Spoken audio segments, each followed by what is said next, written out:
gram. O sefer 160 gram kartoshkaga 400 gram suv solgandik. Lekin biz hozir 1 litrlik eritma tayyorlashimiz uchun, demak 1 litr suvga 400 gram kartoshkani to'g'rab solib, ezilguncha qaynatdik-da, suvini adashmasam suzdirib olganda mana shuncha edi. Qolganiga qaynoq suv soldim. Destillangan suv yo'q chunki.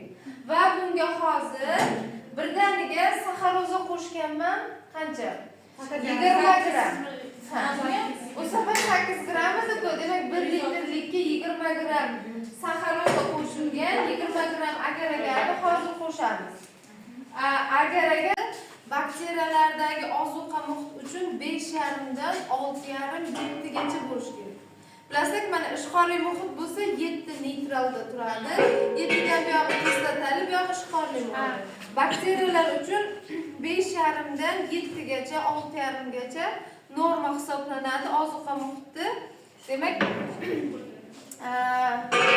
pH nima qilamiz? Bunda hozir pH'ni o'lchab ko'rsataman, lekin men deyarli o'lchab to'g'rilab qo'ydim. Mabodo shoshib qolamizmi deb. Saxaroza sol. O'zi saxarozani ham solmoqchi emasdim. Qaynoqda ustozlarim, qiziqdi, soldik. Mana qarang, pH o'zgardi, ko'ryapsizlarmi? 7. Biz nima, mana bunga oddiy qaynoq suv olib kelganman, qaranglar. Hozir salgina cho'kkanda razlikasi bor baribir. 7 bo'lsa, yo'q, keling. Sizlarda kim yo'q edi? Shunchaki 8 gram agar-agarni qo'shib, eritma tayyorlab. 20 gram. 20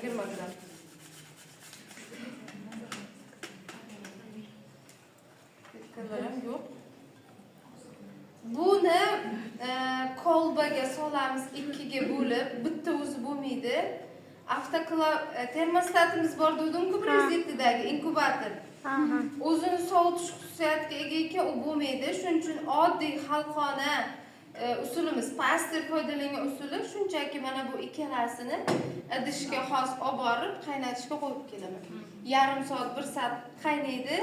Agar pishadi hamda birdaniga sterillanadi. Chunki mana hozir ochiq havoda turibdi, to'g'rimi? Bakteriyalar tushgan. Bo'lib pishgandan keyin. Yo'q, suyuq bo'ladi. Bizga mana bunaqa narsalarda men sovutadi. Issiqlik paytida bo'ladi. Shunga qaranglar, 4-5 millilitr qilib solamiz. 1 santimetr yoki 4-5 millimetr, kechirasizlar, qilib solamiz. Juda ham kam bo'lsa ham bo'ladi. Keyin bir haftadan keyin tekshiramiz. Bu o'zi 1 soatda qotarkan. Lekin shunchaki saqlab qo'yamiz. Bu hafta darsga kelsalaring bo'lib beramiz guruhlarga. Guruhchalarga bo'lamiz, borib 10 minut turib havolarga olib qo'yamiz. Agar lishnasi qolsa, og'zini chopib shunchaki termostatga yoki havo haroratiga qo'yib qo'ysak, buni ancha vaqt yana keyin eritib tayyorlab ishlash mumkin bo'ladi. Asosiy shu narsa. Bu darsga nasib bo'lsa, hozir Farida opaga beraman, qaynatishga qo'yadi. Birdaniga keyin petri chashkalarga solib qo'yamiz.